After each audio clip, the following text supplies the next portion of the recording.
তুমি আমার স্পর্শ করতেছো কিসের জন্য?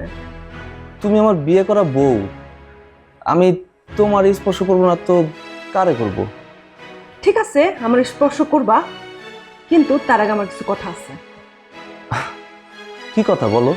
আমি শুনছি বাসর ঘরের ছেলেরা মেয়েদেরকে মিষ্টি মিষ্টি কথা বলে, আর সেই মিষ্টি কথায় যদি মেয়েরা বিশ্বাস করে তাহলে সেই মেয়ে সারা জীবন কান্না করতে হয়।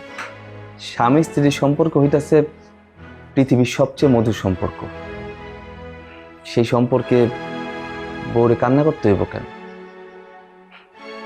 স্বামী আর স্ত্রী দুজনের মধ্যে পেয়ার মহব্বত ঠিক থাকলে সংসার এমনিতেই সুখের হয়। তোমার এসব মিষ্টি কথায় সিরা ভিজবে না।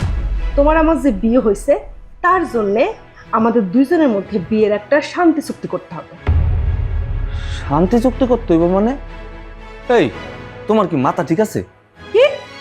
বিয়ে হইতে না হইতে তুমি আমার মাথা খারাপ বলতেছো? তার মানে তুমি আমার পাগল বলতেছো? শোনো, আমি 100% সুস্থ আছি। যদি আমার কথা তোমার বিশ্বাস না হয় তাহলে আমাদের এলাকায় যায় আমার পাড়া প্রতিবেশীকে তুমি জিজ্ঞাসা করতে পারো।